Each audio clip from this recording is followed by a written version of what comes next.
Bismillahirrahmanirrahim. Assalamualaikum warahmatullahi wabarakatuh. Waalaikumsalam Kembali lagi warahmatullahi di channel wabarakatuh. Suluh Islam. Hari ini kita kebetulan kita masih berdua. Ini Ustaz, hari ini kita membahas tentang, karena ini bulan Rabiul Awal, Ustaz. Ya, Rabiul Awal, ya.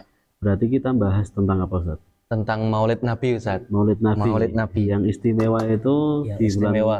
Rabiul Awal adalah kelahiran Nabi, ya. Betul. Kelahiran Tapi Nabi itu juga wafatnya di Rabiul Awal juga, ya, dan lahirnya juga di bulan Rabiul Awal. beliau adalah tauladan kita. Betul. Nah, hari ini kita akan kupas tuntas tentang Maulid Nabi. Kita akan bicara tentang Maulid Nabi. Nah, ini gimana, Ustaz, tentang Maulid Nabi ini? Sebenarnya pas momennya sesuai dengan bulannya. Iya. Maulid Nabi Muhammad Sallallahu Alaihi Wasallam. Sallallahu alaihi wasallam. Beberapa waktu yang lalu kan kita juga sudah sempat membahas tentang Nabi, ya. Oh iya, ngobrol-ngobrol santai kehidupan tentang Nabi. kehidupan Nabi sebelum lahir sampai lahir. Sampai baru lahir. Nah, baru lahir. Jadi ini nanti mungkin kita lebih ke ya panjang lagi lah ya terkait dengan Nabi Muhammad Shallallahu Alaihi Wasallam. Tapi juga sebelum tentang kehidupan Nabi, karena ini Maulid Nabi itu kan kelahiran Nabi Muhammad satu wahyu. Mungkin kita lebih kepada proses kelahirannya Nabi dulu, nih.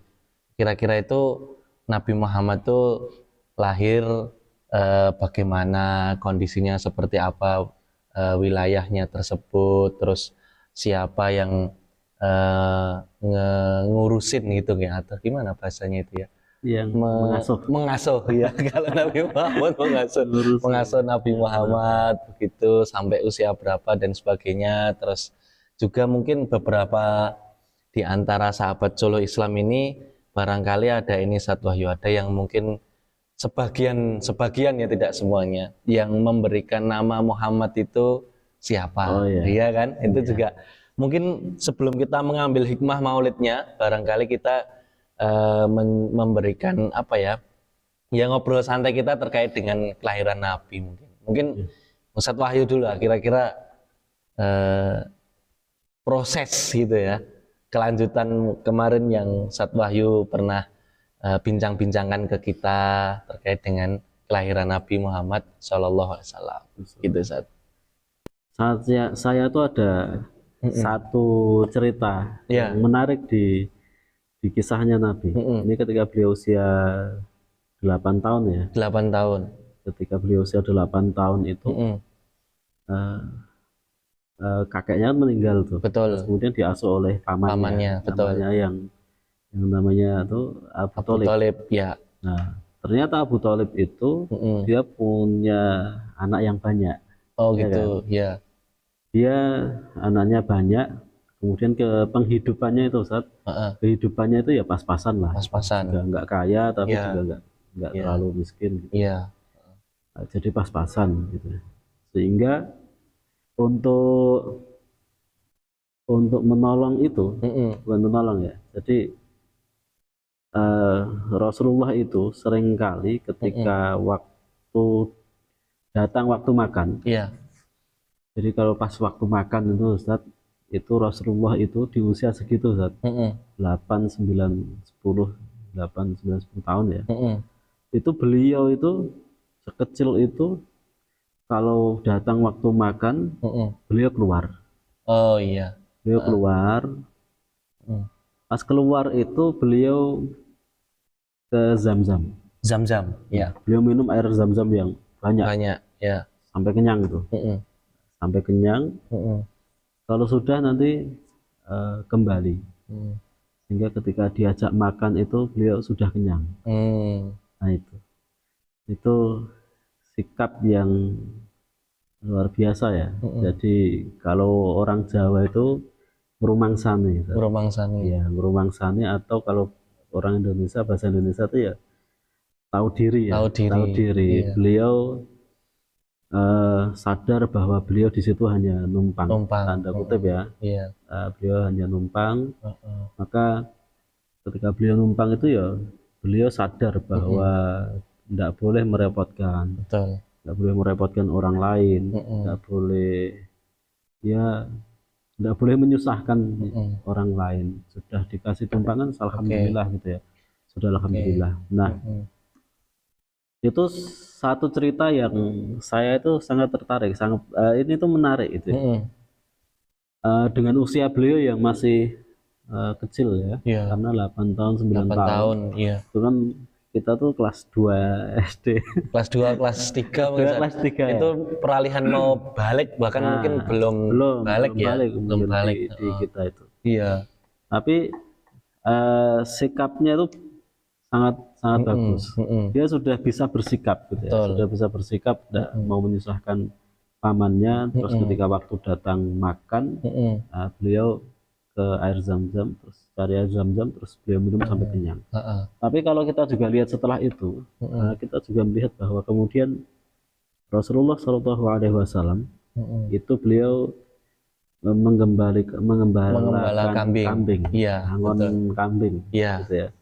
Jadi beliau menggembalakan kambing, terus nanti upahnya itu untuk kebutuhan beliau dan sebagian untuk membantu pamannya. Nah, itu sikap yang hari ini mungkin banyak orang tua, banyak anak-anak itu yang tidak memiliki sikap itu, sikap untuk tadi tahu diri, ngrumangsani, padahal usia kecil. Tapi kita bayangkan tuh hari ini tuh anak-anak SD kelas 2, kelas 3 tuh sebagian besar ya, sebagian besar itu masih suka merengek orang tua, suka nangis, minta jajan, ya kan? Bahkan anak SMP yang usia 15, usia 12, 13 itu saja, dia sudah besar begitu, dia minta orang tuanya saja kalau nggak dituruti banting, banting pintu, mecah piring. Bahkan lebih ngerinya ada yang sampai ngelukai orang tuanya. Ya, kayak kemarin di beberapa yang viral itu, di antaranya dia minta iPhone. HP kita aja nggak iPhone. Dia minta HP, kalau nggak iPhone nggak mau. Akhirnya dia mecahin kaca rumahnya itu. Betul. Itu. Dan kalau kita lihat latar yang di video itu ya, nah, itu ya keluarga yang tidak berada. Gitu. Jadi ada sesuatu yang memang harus kita teliti lagi, kita telisik lagi, termasuk parenting ya dia, untuk pendidikan ke anak-anak, jangan sampai kemudian ya anak-anak sampai tidak bisa mengendalikan diri seperti itu.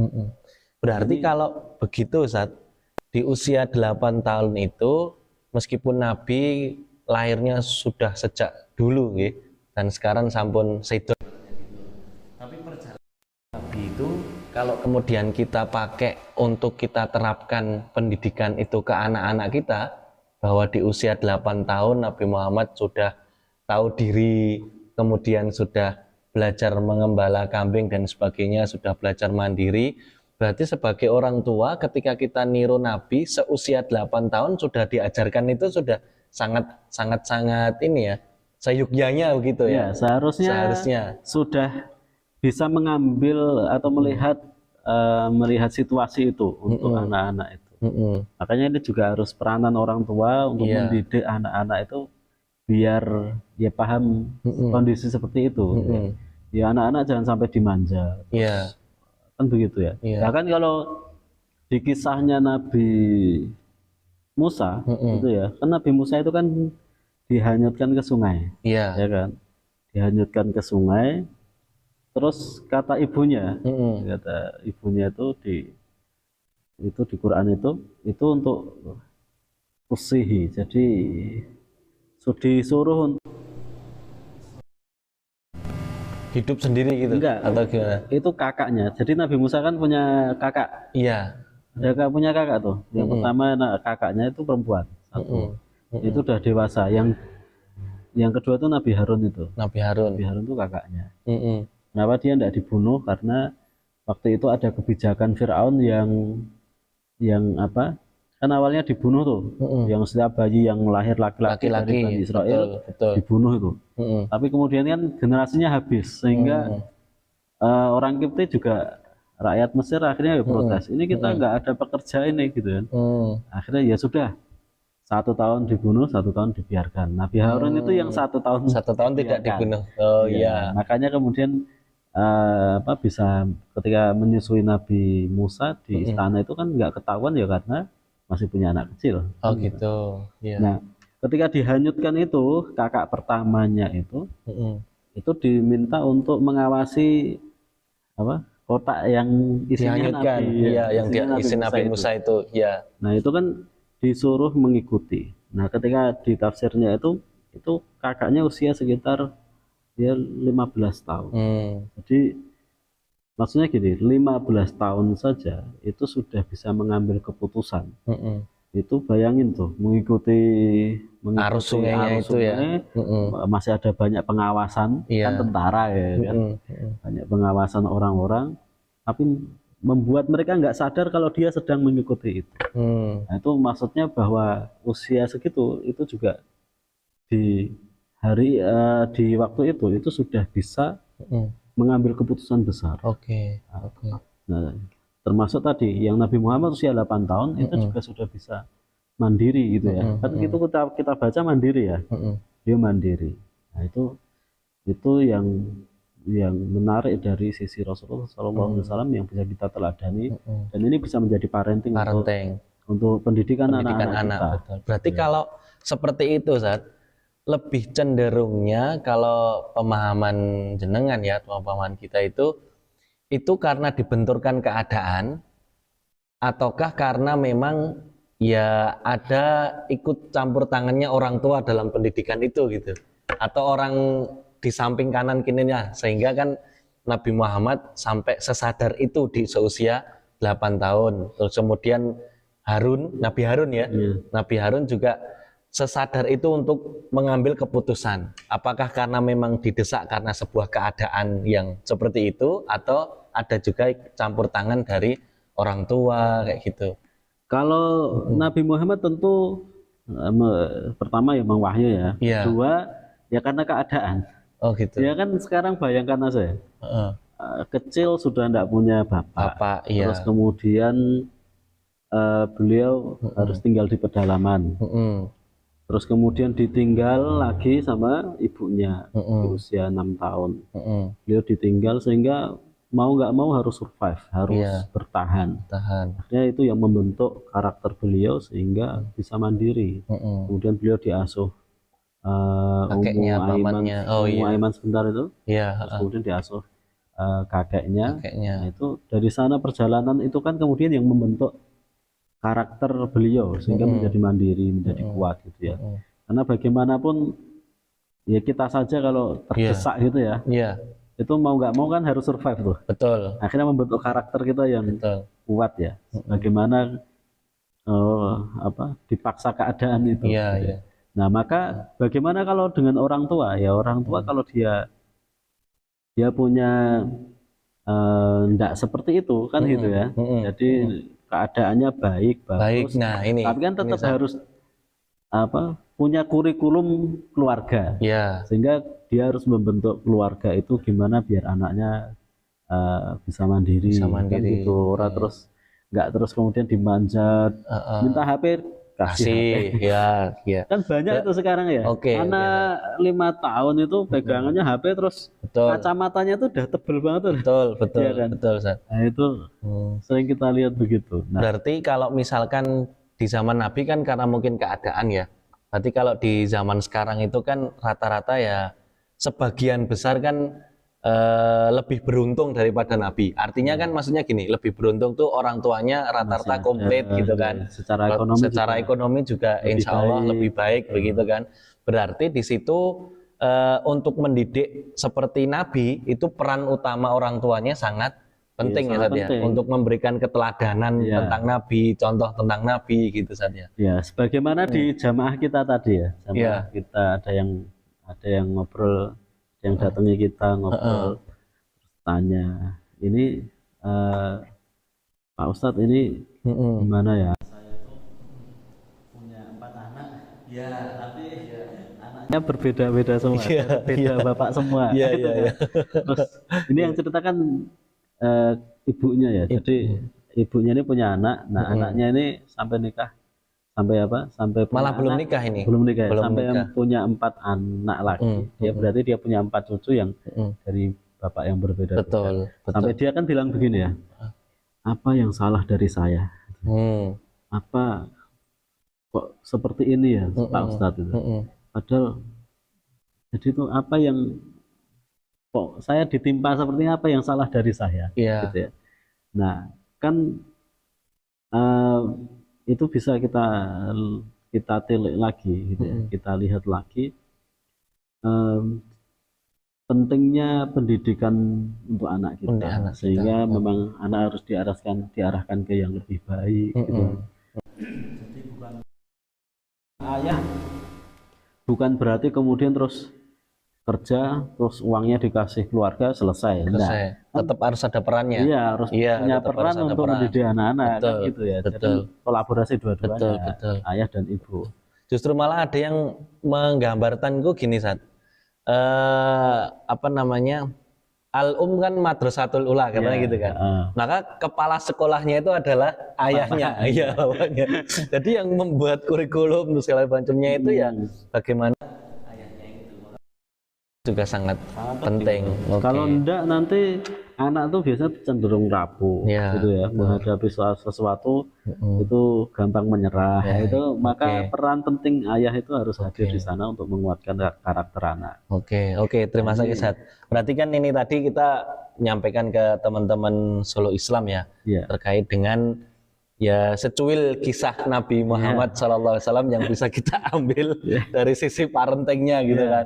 Dari sisi parentingnya. Barangkali mungkin apalagi nih Sat yang kita bisa apa namanya berikan buat teman-teman Solo Islam nih terkait dengan bulan Rabiul Awal ini. Bulan Rabiul Awal berarti tentang kelahiran Nabi, tanda cinta kita. Tanda cinta kita kepada Nabi. Nah ini gimana Sat? Saya tanya balik, Maulid Nabi ini terus gimana Sat? Menyikapinya kita sebagai seorang Muslim? Baik, kalau dari saya, Maulid Nabi itu sekalipun dalam konteks syariahnya yang namanya merayakan kelahiran Nabi atau mungkin bahkan kelahiran diri kita sendiri itu ada sebagian orang yang nggak memperbolehkan gitu kan, karena ya nggak dicontohkan Nabi lah sebagaimana gitu kan. 3 generasi terbaik itu dikatakan nggak merayakan itu. Tapi kalau kita lihat masyarakat saat ini, generasi setelah itu akan ada banyak kisah-kisah yang bisa kita ambil. Tapi kayaknya kita bahas di lain waktu. Nah ini tadi nyambung lagi Sat. Seterusnya tadi?